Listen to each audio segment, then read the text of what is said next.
This year at Eden Festival, there was a new stage for an alternative variety of acts from comedy and cabaret to DJ sets and talks.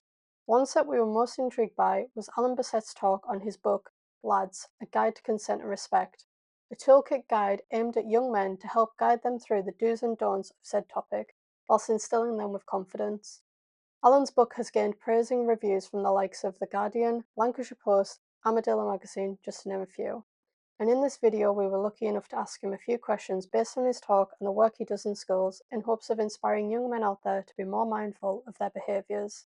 Instead of doing the usual thing, which is giving women advice about how to keep themselves and each other safe, the usual kind of, don't walk home late at night on your own and always let a pal know where you are and that kind of stuff. They decided, why don't we talk to the men? Because we wouldn't have to give women that advice if it wasn't for the way that men were sometimes conducting themselves. So we decided to have a conversation with men about behaviour safety, but to talk about male behaviour. And so the angle was essentially, there was a video which was a series of young guys, probably all in their 20s, facing the camera, and each of them was saying a different line, addressing a different aspect of male behaviour. And in order to give you an idea really what the content of that was, I'm probably better just reading it. Would that make sense? Aye? Because we've not got a projector and stuff, so show it to you. So I'll just do that. So this was the script. I was one of the writers of this script. There was a few of us who wrote it. Ever called a girl doll or whistled at her walking down the street? Ever stared at a woman in the bus or said to your mate, I'd do that? Ever given a girl a compliment like, nice arse, and wondered why you didn't get a thank you? Ever slid into a girl's DMs, then went ahead and just showed her it? Ever bought a lassie dinner and felt that meant she owed you something? Ever got her 3 shots in a row, hoping you'd get a shot of her? And then what? Bundled her, wasted into a taxi, and took her back to yours? Ever guilt-tripped her, or pressured her, or pushed her into it, and then left feeling like a lad? Most men don't look in the mirror and see a problem, but it's staring us right in the face. Sexual violence starts long before you think it does. Don't be that guy. You're trying to aid that process, that whole takes a village to raise a child mentality. You're just another voice who's coming in. But I was once asked, because I do a lot of talks in schools on the back of this book, and they're all totally different. And I'm talking all sorts of different schools. And they're all reporting a problem with their boys. And they think it's getting worse and it's intensifying, and they're all kind of scrabbling around for what the reason for that might be. And some of them have said it might be the effect of lockdown, that these boys were caged for a while and they weren't properly socialised at a certain point in their development, and they've come into high school and they haven't a clue how to behave. And also when they were in lockdown, they were on the internet a lot and they were taking in stuff that wasn't necessarily healthy. And there's also the effect of pornography and certain online celebrities that have become quite notorious and well known among young men. And so they get me into schools to try and counter that and talk to the guys about it. And some of the responses you get are really quite eye-opening. One guy raised his hand, young guy, and said, what would you tell a teenage boy whose dad completely disagrees with everything you're saying? Would you tell him not to listen to his dad? And I was like, right. And I said, in all honesty, no, I wouldn't tell you didn't listen to your dad, because I think that would be profoundly disrespectful to your dad. And as a dad, I wouldn't want somebody to come into my son's school and say whatever your dad's telling you, that's a lot of rubbish, didn't listen to him. Because if I say, didn't listen to your dad, you know what I mean? He's not giving you the right advice. Where's that going to lead? You know what I mean? A complaint to the school, he's going to shut down these conversations with his boy or compound them. And I realised that actually there probably are some boys out there who are getting messages for their dad that they aren't quite comfortable with, but it's not my place to interrupt that. It's my place to just offer an alternate point of view and let the young person themselves choose what they think is the right path for them. That's the only thing that I can do. Rolling. Okay, so we're Saturday evening, Eden Festival. We've just been at the Bodega. First time it's opened. Sort of like a speaker's corner. It's a place where people can have good conversations. I'm here with Alan, and Alan's promoting a new book called Lads. Right, should probably show it to you at this point. Ta-da!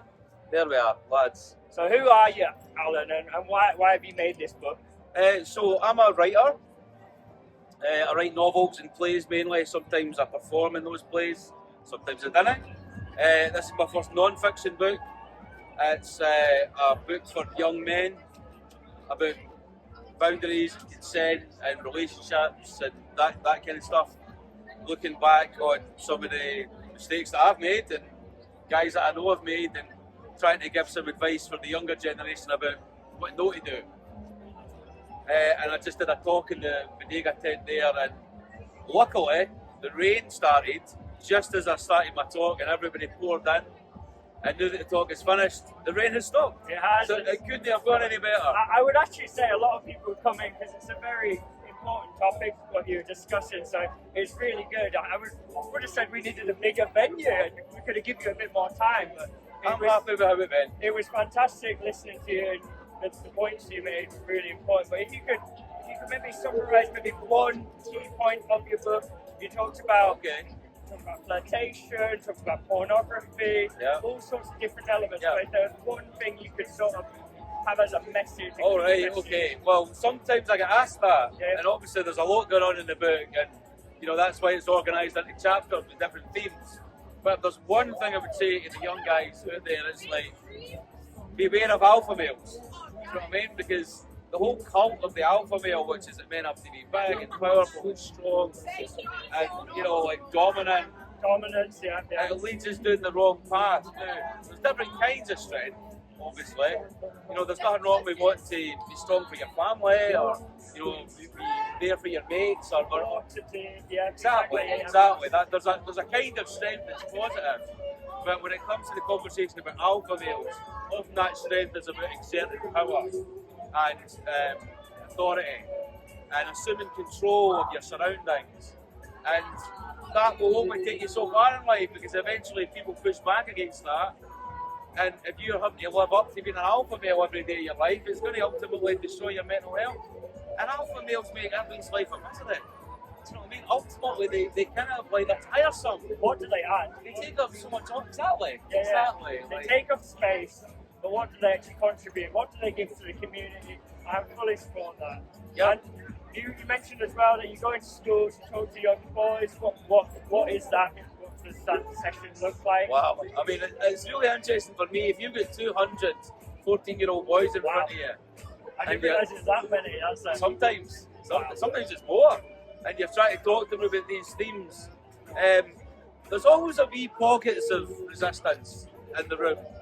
I used to be a teacher, so I'm no, unused to that.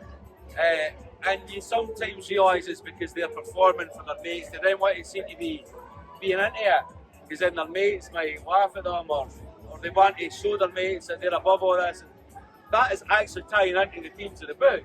What I would say is, most of the guys in the room, about 80% of them are listening and waiting to it and taking it in. And the 20% who aren't, you try and work with them. It doesn't always happen, you didn't always get through, but you do your best to try and work with them to show them that this performance of masculinity that we sometimes have to put on for other guys just isn't always necessary. You know, you get older and you realise that, but when you're a young guy, that's what it's all about. Important, I guess, yeah. I suppose, and you try to say to them, chill. Yeah. Chill. I mean, everybody likes a bit of chill. Thank you, that's really good. At all, mate. What are you looking forward to for the rest of the festival that you hear? Well, I'm here with my mates, so this is a different festival experience for me, obviously. This time, I had my night out last night, so it's my wife's turn tonight. I'm going to take the mates back to the family camping site, and she's going to go out and go back. Well, hopefully I'll get the chance to catch a band before anybody you can recommend that's on the next 2 hours?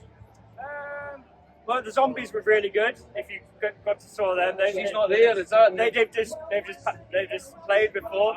It was just at the start of your set. We were yesterday. I missed the running Mickey over, Knights. But Orbital's on later. They're a good band. Oh, my wife's going to have a great night. Yeah, they're playing in. So yeah, that's really good. Well, thank you so much for that. Thank you, Alan. I Last thing, appreciate where can people find your book? Where? Bookshops. Okay. It used to be like in all good bookshops. Okay. Now it's probably online. What's your website? What's your? So my website's alanbissett.com, and you'll be able to get it through wherever you get your books, basically. Brilliant. That's perfect. Cheers, pal. Thank you very much.